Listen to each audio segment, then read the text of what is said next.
Hi, my name is Kierna Corr. I'm the nursery teacher here at Windmill Integrated Primary School in the nursery unit. And our philosophy in our nursery really is learning through play. And the motto we have in school is learning for life. And it's actually the name of my blog as well.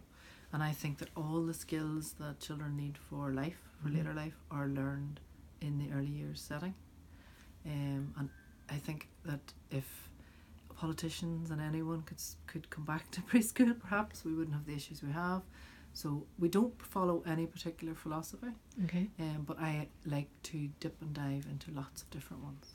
Okay, so me coming out to your session, I see that outside is a really big part of what you do here. Could you tell me a little bit about your outdoor space? Yeah, outdoors is very important for us. And it's been a long journey. I mean, it's 12 years in the making. It's not something we just decided to do overnight. So 12 years ago we got involved in a Comenius project, as it was. It's now Erasmus Plus, with an outdoor preschool in Norway. And that wasn't the intention wasn't to go all outdoors, but when we went over there and saw it in action, and we realised that they did go out in the rain and they did go out in the snow, and that their children didn't melt, and that they weren't crying. I mean, what I noticed the week I spent working there was that I didn't hear that I'm bored, I don't want to play here, I don't want to do this, because there was so much potential for the child, if they didn't like playing with another child, to go off somewhere else. So when we came back here, I had a good word with the assistant I work with, and we decided to overhaul our outdoor play. So our main focus is on outdoor play first thing in the morning. So do you think that challenged your practice going out on that project and seeing a different style of curriculum with the outdoor emphasis then? Yeah, I mean, as I said, like 12 years ago, I was that teacher who didn't go outside on a rainy day or a windy day, or might have looked out and said, oh, it's too much bother to go out today.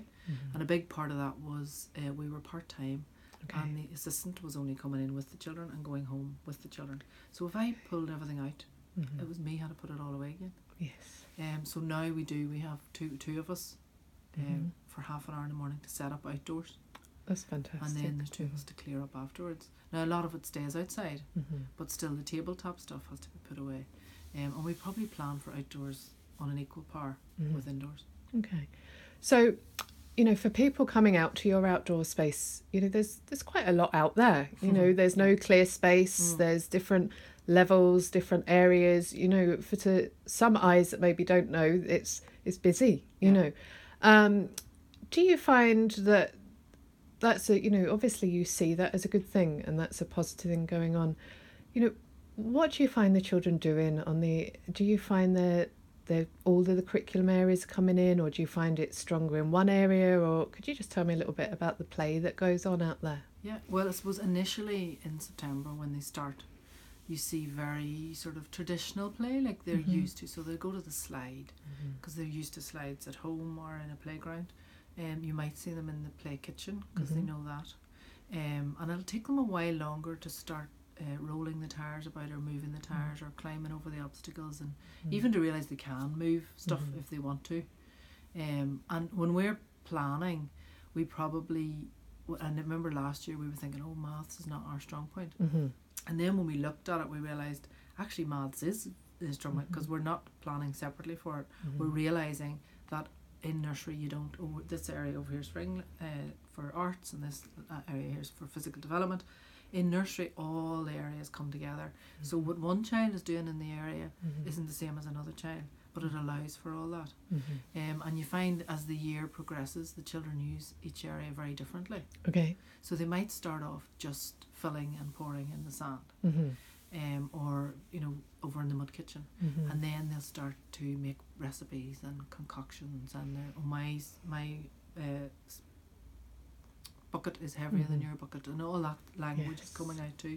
Or looking for what's the same, why is your soup spilling over the top and mine isn't, what have you got in yours is different, I know from my point of view, like many practitioners, I'm quite scared of maths. I see it as a topic of I remember going through the tables and going through the numbers and feeling a bit of a failure at times at some of my numbers, and I think sometimes in early years there's many of us that feel that way. Do you think that learning this way has encouraged children not to have that fear? Do you think it's something they enjoy doing at that age, the mathematical stuff? I think most of us probably found we liked maths until 11 or 12. And no harm to secondary school teachers, but that probably, I think that's the hardest job probably, and that's what destroys a love of maths. Now, when I was learning to teach, didn't particularly like teaching fractions and that sort of stuff. But when you look into maths for this age group, maths is everywhere, and they are so excited by it. And I think that's the beauty of it. You know, a child doesn't think, oh, I'm going to do maths today. Yes. They think, oh, I'm going to sort the socks out that mummy's left lying here, or I'm going to put all the cars over here and all the trains over here, and they just naturally do maths, but they're not thinking, oh, I'm doing maths. Or they might be hopping up and down stairs and they're counting. And a big one we find when there's a group of children, say there's 5 or 6 children in here, you'll hear them say, oh, there's 5 children here, there's 1 girl, you know, and 4 or 5 boys. And they're just naturally always curious about that. They're always doing maths. So it's not, I don't think you have to set up specific areas for maths in a play-based curriculum. Maths is everywhere.